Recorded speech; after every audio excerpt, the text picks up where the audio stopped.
bem, gente. Hoje nós vamos terminar a nossa série de mensagens. Como é que é o nome da série mesmo? Que eu esqueci, gente? Ah, tá. Que bom que vocês estão sabendo.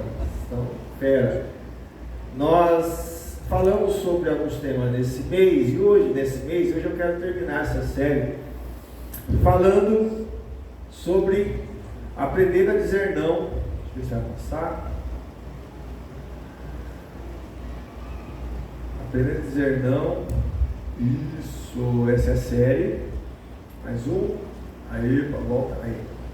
Deve ter música aí, tá ligado? Não, o som. Tá. Vai trocar aí. Aprender a dizer não à falsidade. Essa é o tema desta noite. Quem conhece pessoas falsas aí? Levanta a mão.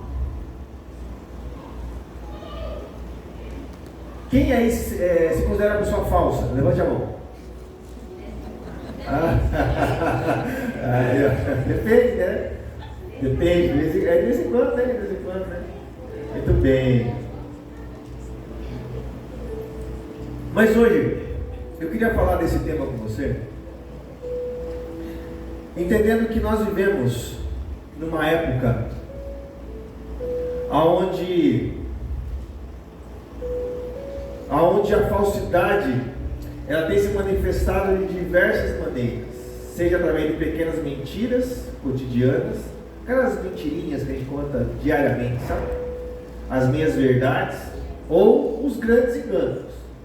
Essa cultura moderna muitas vezes tolera e até encoraja essa distorção da verdade, para benefício próprio, conveniência ou ganho pessoal. No entanto, os seguidores de Cristo somos chamados a um padrão mais elevado, um padrão de integridade e transparência. Então, dizer não à falsidade não é apenas uma escolha ética, mas uma expressão da nossa fé e compromisso com Deus. Em um mundo que frequentemente desvaloriza a verdade, nossa vocação então é viver e falar com sinceridade, refletindo a luz de Cristo em todas as áreas das nossas vidas. Esse texto que está aí, que vocês estão lendo, eu queria falar com vocês, não somente nas mentirinhas que nós falamos, não somente isso, mas eu queria ir um pouco mais além, pensar em falsidade no aspecto da sua vida, de você, da sua pessoa, no aspecto do Wagner. Porque talvez, muitas vezes, aquilo que você está vivendo na sua vida, o que eu estou vendo na minha vida, talvez seja uma falsidade. Porque talvez você está sendo alguém que Deus não quer que você seja. E talvez até de uma forma inconsciente. Ou talvez você se acostumou com essa sua rotina, esse seu ciclo que você tem vivido, e você então estabilizou nesse ciclo, e você está ali estagnado, e você está sendo uma pessoa que talvez não é o que Deus quer que você seja. É nesse aspecto que eu quero pensar com você. A falsidade no aspecto de não ser o que Deus quer que você seja. Muitas coisas podem ser conscientes, mas talvez muitas outras, talvez inconscientes. Traumas que você tem carregado, situações que você tem vivido, verdades que você tem ouvido e você tem absorvido para você, e você tem se transformado em alguém que Deus não quer que você seja. Eu estou falando aqui então somente de você, vamos lá, ser um assassino, um homicida, não é isso. Mas talvez de você não ter coragem de tomar decisões importantes na sua vida. E Deus sabe que você pode tomar essas decisões. Deus sabe que você tem capacidade para tomar essas decisões e você não tem tomado. E você tem sido alguém que Deus não quer que você seja. Não sei se você se sente assim. Aí eu pergunto para você, quando você olha para a sua vida, a forma que você está vivendo, tudo que você vive hoje na sua história, todo o seu cotidiano, a sua jornada de segunda a segunda, do dia 1º do mês ao dia 30 ou 31, essa pessoa que vive esses dias, que vive as horas, é realmente alguém que está vivendo na sua plenitude de vida? É realmente alguém que tem vivido a vida abundante que Deus tem prometido? E vida abundante, gente, não é riqueza, tá? Só um parênteses aqui. Quando Jesus fala em vida abundante, Ele não está falando em riqueza. Deus está falando de uma vida plena, naquilo que nós cantamos agora. Se Deus fizer, Ele é Deus. Se não fizer, Ele continua sendo Deus. Plenitude de entender os movimentos de Deus na vida humana, os processos dessa vida abundante. Porque se eu não compreendo isso, gente, eu não consigo ter uma vida abundante. A minha vida vai ser eternamente, ela vai ficar eternamente sendo uma vida de remorsos, uma vida de rancores, uma vida literalmente desgraçada, uma vida sem graça. Então eu queria pensar com você nessa falsidade. E aí eu quero ler com vocês o texto de Efésios, capítulo 4. Efésios capítulo 4, ele vai falar, Paulo está falando aqui nessa carta, para a comunidade de fé, para os irmãos que se reuniam em Éfeso. E aqui então nós vamos nos deparar com esse ensinamento do capítulo 4, aonde Paulo vai nos mostrar de que forma o ser humano deve viver, de que forma o ser humano que crê em Cristo deve caminhar, deve seguir na jornada. E Paulo então, no capítulo 4, vai falar sobre a unidade do corpo de Cristo. E lá no versículo de número 14, Paulo vai dizer o seguinte, só um parênteses aqui, gente. Quando nós lemos o capítulo 4, nós vamos ver que o desejo aqui de Paulo escrevendo essa carta, direcionados por Deus, é que a igreja, que as pessoas vivessem uma unidade, vivessem em comunhão com os outros, vivesse algo verdadeiro uns com os outros.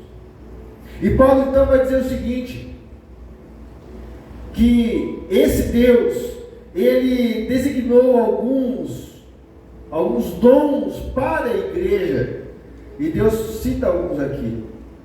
Deus fala que Ele designou alguns para apóstolos, outros para profetas, outros para evangelistas, e outros para pastores e mestres, com o fim para que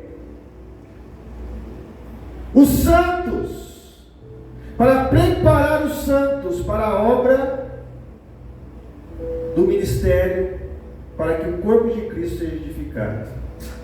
Preparar os santos.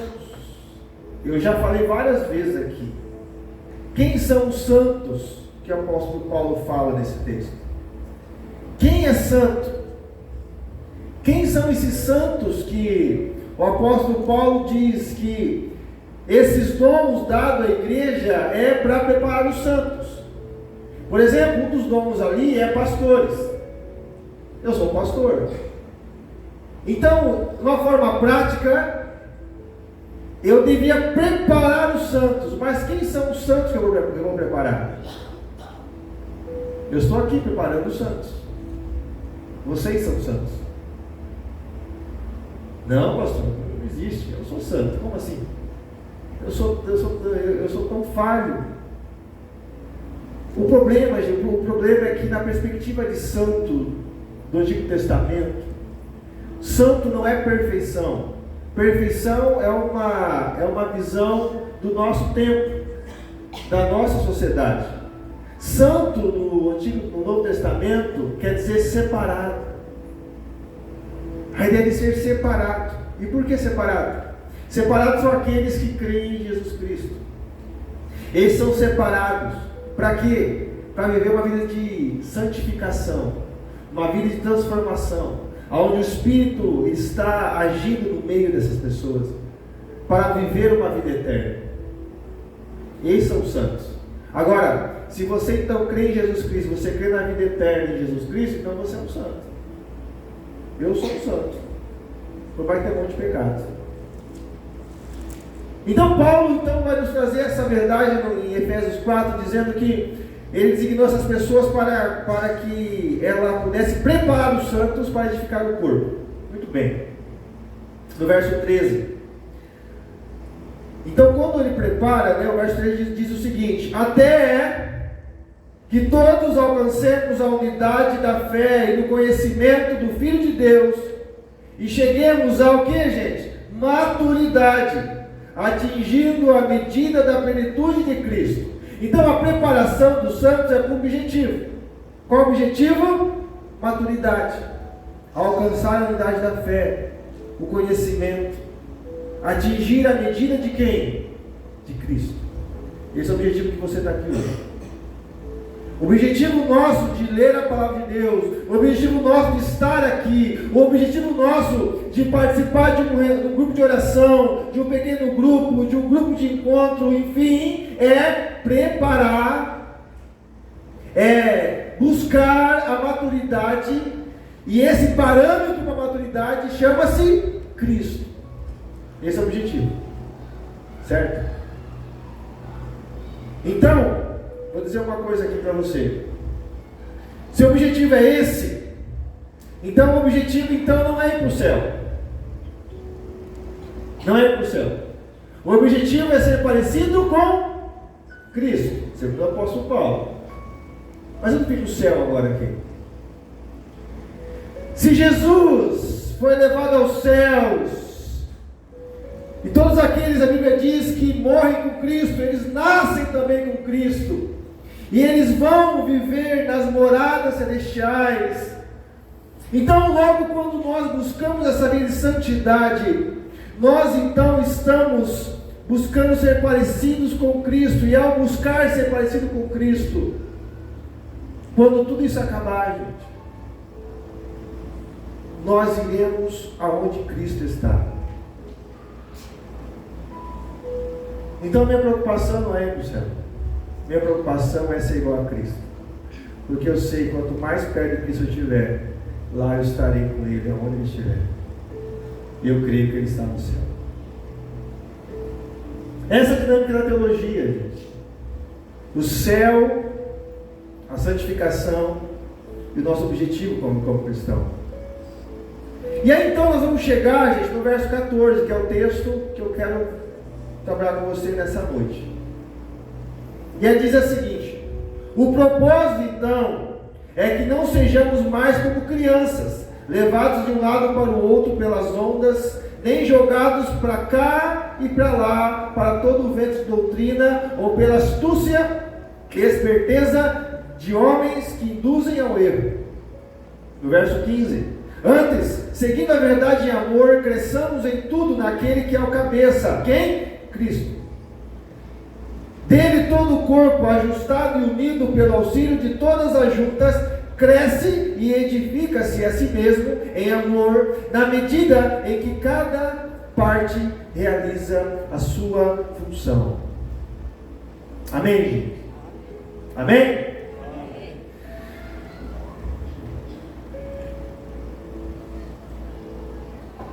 O texto está trazendo para nós, gente, as características de um ser humano verdadeiro.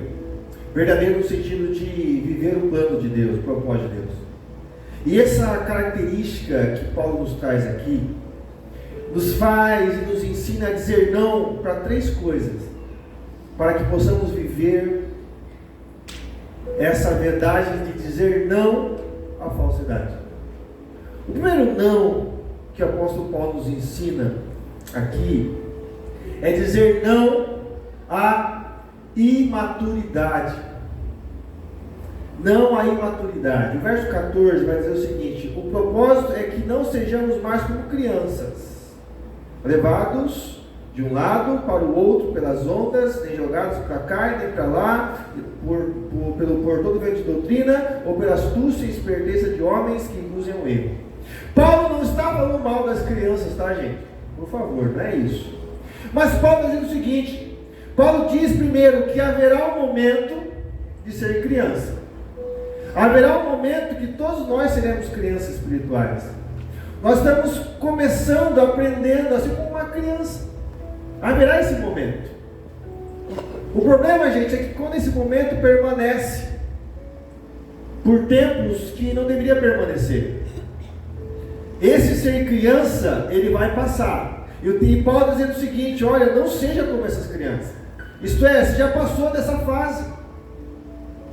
Paulo está dizendo o seguinte: olha, nós precisamos buscar formas de desenvolver a maturidade, para que não sejamos induzidos ao erro. Formas de buscar a maturidade, gente, presta atenção. Buscar a maturidade. Se você deseja buscar essa maturidade na pessoa de Jesus, não adianta ficarmos sentados aqui nessa poltrona e esperar cair do céu um pozinho mágico que vai te dar todo o conhecimento e entendimento. Não adianta, isso não vai acontecer. Mas é buscar formas para que nós possamos aprender e crescer ainda mais. Por exemplo, uma criança, para buscar o conhecimento, o que nós fazemos com ela quando ela chega a uma certa idade? Nós mandamos lá para a escola da Cleo para ela cuidar, para ensinar, certo? Ela vai ensinar. E ali ela vai desenvolver a maturidade, vai conhecendo o conhecimento, vai passando aí de série, alguns repetem, outros passam, e assim. E aí quando termina, vai para a faculdade, né? Alguns não vão para a faculdade, vão tentar outras coisas, mas nós vamos buscar formas para que haja crescimento. E na vida cristã, gente, é a mesma coisa. É a mesma coisa. Essa imaturidade, quando ela é vivida, nós deixamos de ser quem realmente fomos potencialmente feitos para ser. A busca constante pela maturidade nos leva então a sermos autênticos conosco mesmo. E isso é possível. É possível buscar essa maturidade. Quando? Quando investimos tempo, investimos dinheiro, suor, naquilo que vai preencher a nossa mente. Eu fico feliz porque recentemente algumas pessoas aqui da igreja perguntaram para mim: pastor, eu queria fazer um curso de teologia, eu queria aprender mais, como que eu faço? Poxa, que legal. Sinal que quer aprender mais. Ah, pastor, eu quero ler um livro, me indica um livro para me ler, para me aprender mais sobre espiritualidade. Puxa, tem vários. Vamos lá, eu te dou um se quiser, eu te arrumo, eu te empresto, enfim. Então, buscar, gente, buscar formas de viver essa maturidade. Ah, pastor, eu queria participar de um grupo no meio de semana, porque eu sei que lá a gente é muito menor, e lá a gente aprende, né? A gente pode debater, a gente pode perguntar. Isso é uma forma de buscar. Então, esses investimentos fazem parte da vida. E a imaturidade, gente, muitas vezes se manifesta de várias formas. Por exemplo, alguém imaturo, ela não consegue lidar com as críticas. Conhece pessoas assim? Pessoa que tem dificuldade de aceitar uma crítica. É ruim de receber crítica, eu reconheço, não é bom. Mas primeiro pense, quando você receber uma crítica, analise, pense. Ou a tendência de culpar os outros pelos próprios erros. Todo mundo é culpado aqui, Deus está assim hoje. Menos eu. Tem pessoas que são assim. Tem pessoas que conseguem achar culpado em tudo. Até no cachorro, até no cachorrinho. O cachorro é culpado. Mas menos ele. Conhece pessoas assim? Pessoas que têm facilidade. Está no problema, está no lamaçal. Ah, o problema não é meu. O problema é a Ana que falou assim. O problema é o Joel que fez isso, né? A Catiele que fez isso. Catiele que fez isso. E aí começa a apontar erros, não tem maturidade de fazer uma autoanálise. Eu sou o problema agora, não é ninguém do meu lado. Então, isso são formas de uma pessoa imatura. Pessoas imaturas, elas buscam constantemente por validação externa. Então, pessoas imaturas precisam o que, gente? De holofote, de likes. É necessário. Então eu faço tudo o que for possível para as pessoas me verem, para as pessoas olharem para mim, para as pessoas me bajularem. Eu preciso disso. E mesmo que eu tenha que ferir meus princípios e valores, nada importa. O que importa é que as pessoas me vejam.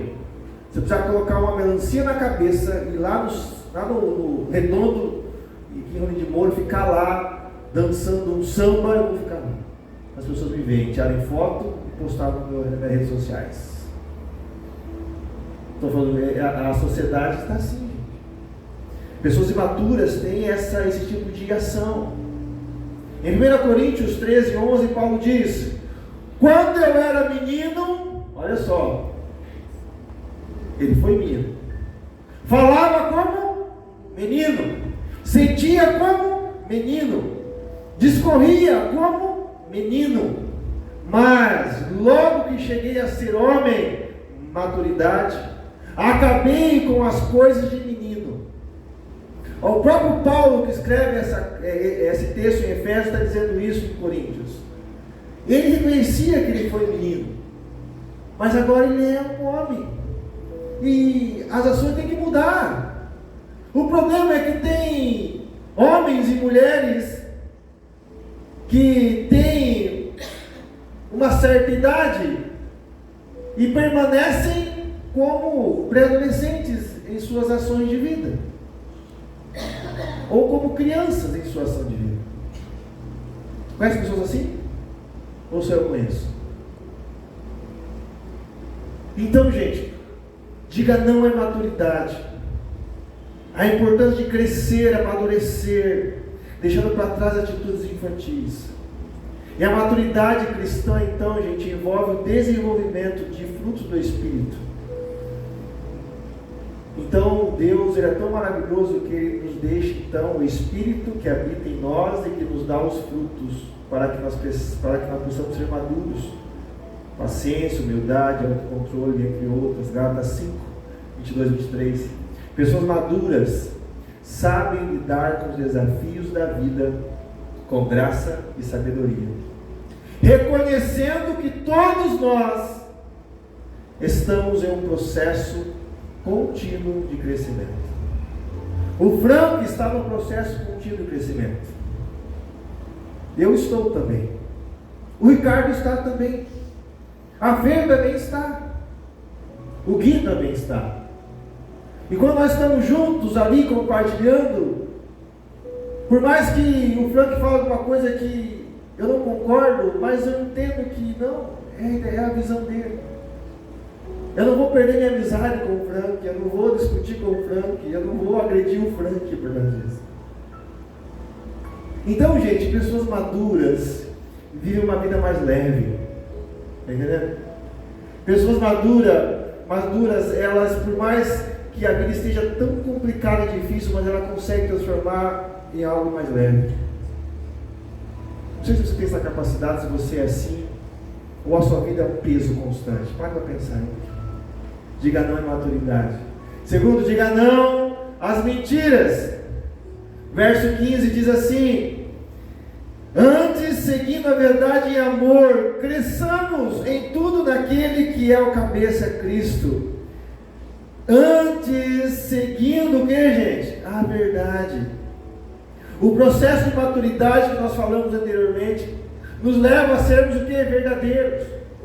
Não somente falarmos a verdade, mas sermos em ações.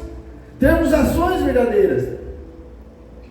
Sempre com amor. Aqui tem um ponto importante, gente. Não sei se alguém já te falou assim: você é sincero. Quando você quer falar, você fala.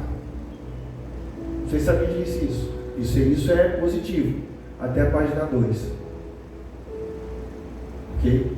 O texto diz, eu vou ler de novo, verso 15: seguindo a verdade em amor. Ser sincero, gente, não te dá o direito de ser mal educado.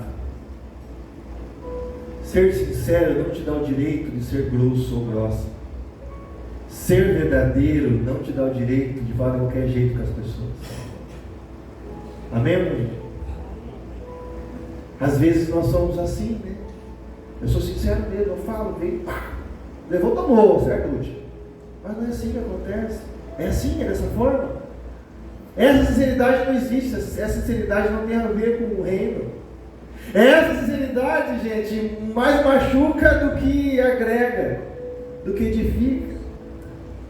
Então, nós precisamos viver sempre em amor, essa verdade. As famosas mentirinhas, sabe? Mentirinha só, ele não vai... podem se transformar em uma forma de viver. Pode ser, se uma pessoa imatura começa a fazer as mentirinhas, daqui a pouco a vida dela é uma mentira. Precisamos aprender a descarregar das nossas costas o peso da mentira que talvez carregamos. Gente, eu não sei se você já falou uma mentira e você teve que sustentar essa mentira por algum tempo. É ruim. Parece que está carregando um saco de cimento nas costas. Sempre parece que alguém vai falar do assunto. E você... Então. Aí você tem que contornar, mas vai chegar uma hora que, como já diz o ditado popular, mentira tem perna. Por quê? Curva. Então, obrigado, eu ia cair para lá já, né? Eu sei disso. Estou me escorando aqui. Gente, pessoas mentirosas vivem em constante desarmonia com a verdade, prejudicando a si mesmo e aos outros. A mentira é uma armadilha que corrompe o caráter e destrói a confiança.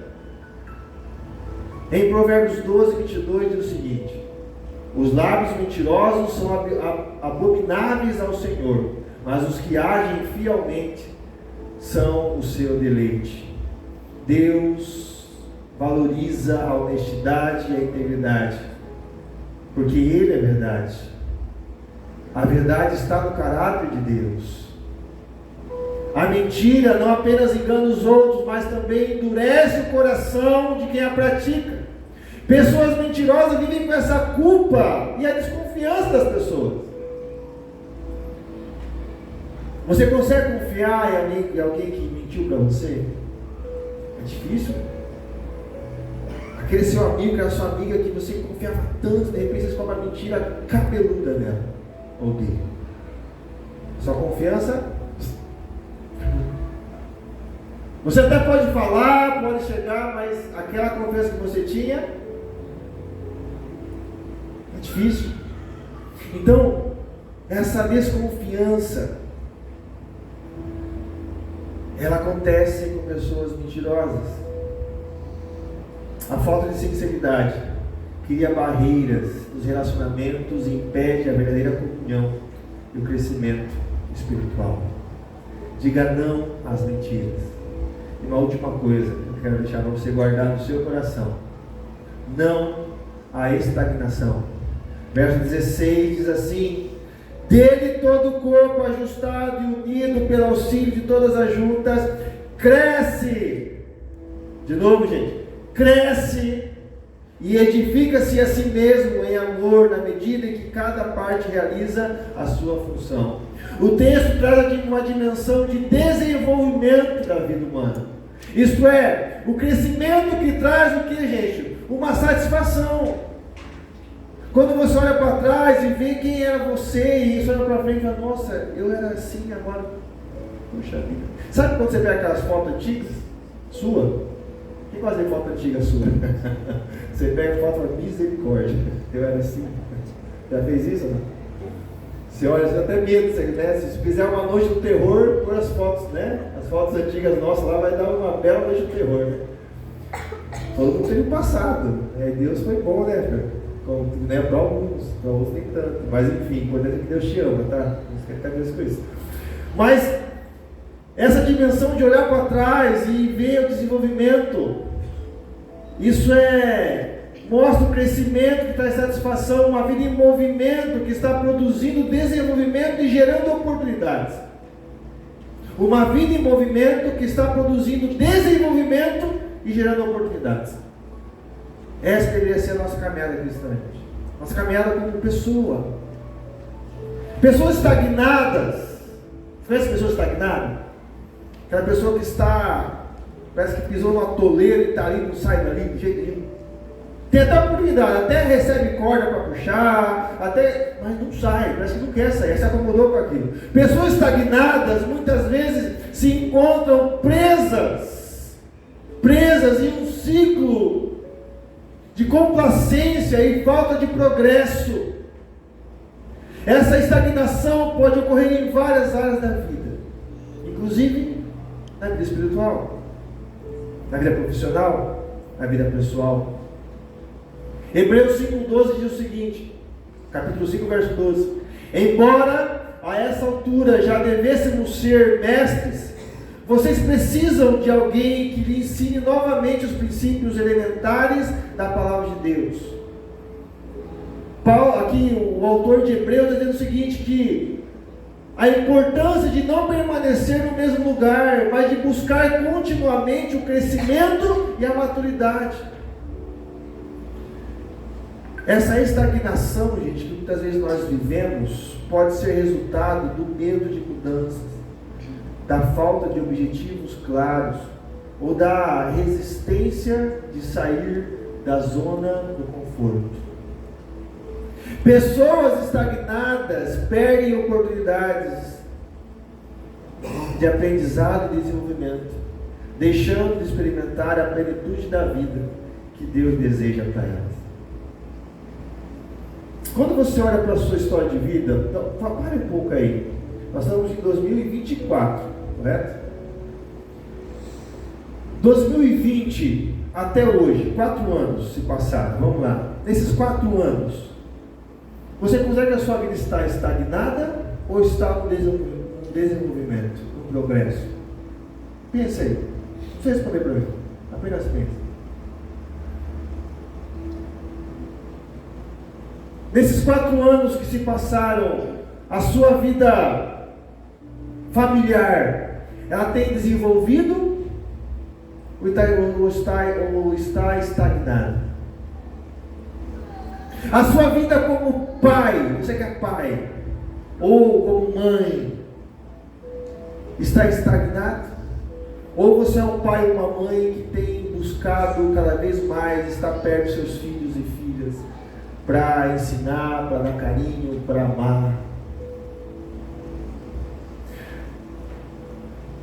4 anos para trás, 2020, 2024, a sua vida espiritual, como é que está? Está estagnado? Ou você tem buscado cada dia mais o crescimento? Ou então, não está estagnado, mas regrediu? Como está? Não quero que você me responda, apenas pense. Eu quero concluir então dizendo para você o seguinte: dizer não à falsidade é mais do que evitar mentiras, gente. Mas é um compromisso com a honestidade em todas as áreas da vida. Vou repetir. Dizer não à falsidade é muito mais do que evitar mentiras. É um compromisso com a honestidade em todas as áreas da vida. A verdade constrói o quê? Confiança. E fortalece o quê? Os relacionamentos. Enquanto a falsidade destrói a confiança e cria divisões. O Provérbios 12, 22 já dizia: o Senhor detesta os lábios mentirosos, mas se deleita com os que falam a verdade. Eu quero terminar com o próprio apóstolo Paulo, no versículo número 4, lá no finalzinho, no verso número 25. Paulo diz o seguinte: acho que está passando aí, passa para o lado, por favor. Diz assim: portanto, cada um de vocês deve abandonar a mentira e falar a verdade ao seu próximo, pois todos somos membros do mesmo corpo. Paulo continua falando, e Paulo fala dessa mentira que nós vivemos muitas vezes com pessoas. E para viver uma vida de integridade, precisamos da ajuda do Espírito Santo para nos guiar e fortalecer através da oração e da meditação da palavra de Deus. Nós podemos desenvolver, gente, um coração sincero e um caráter verdadeiro.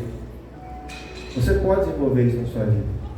Você pode desenvolver uma vida que Deus quer realmente que você viva. E não aquilo que você está vivendo, mas não é para você viver, porque isso está te fazendo mal.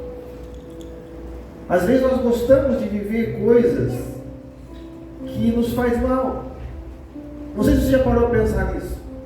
Nós sabemos que nós estamos fazendo mal, nos prejudica, nos causa ansiedade, nos causa depressão, nos causa desânimo, mas nós continuamos insistindo em certas situações, ou em certas pessoas.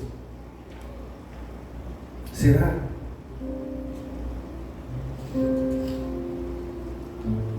Quem Deus quer que você seja? Você já perguntou isso para Deus? Quem Deus quer que você seja?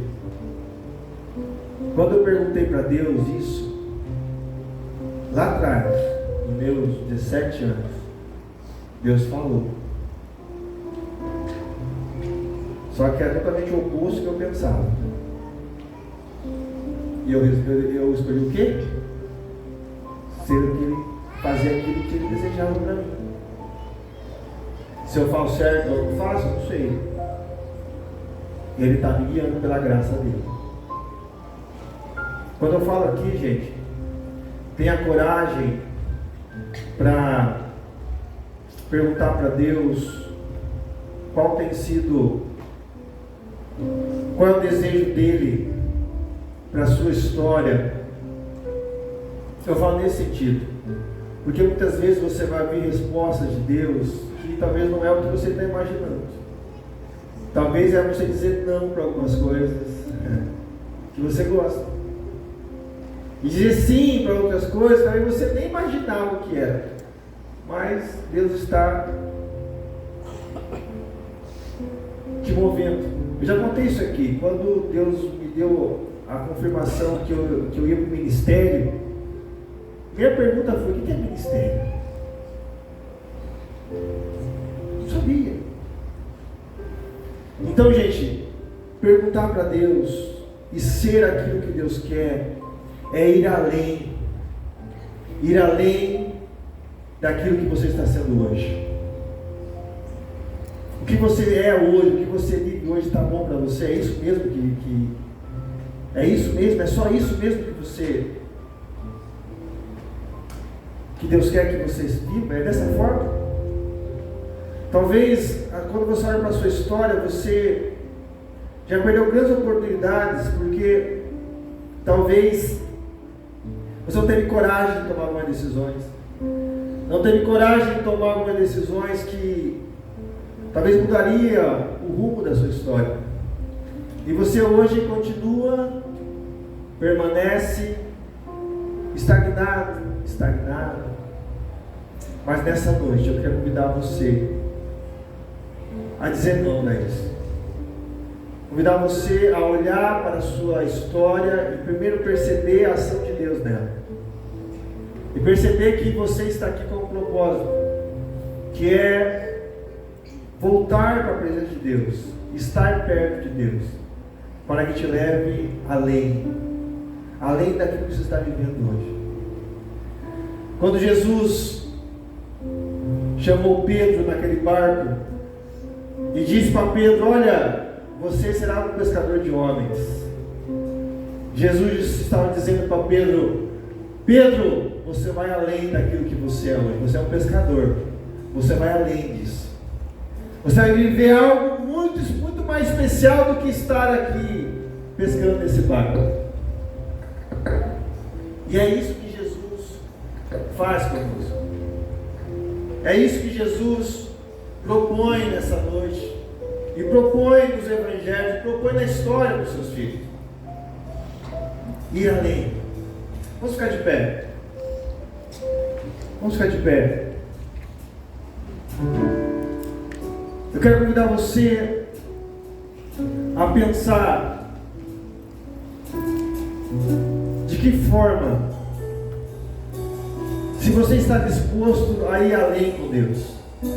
Talvez sozinho você não esteja disposto a dizer não para algumas coisas.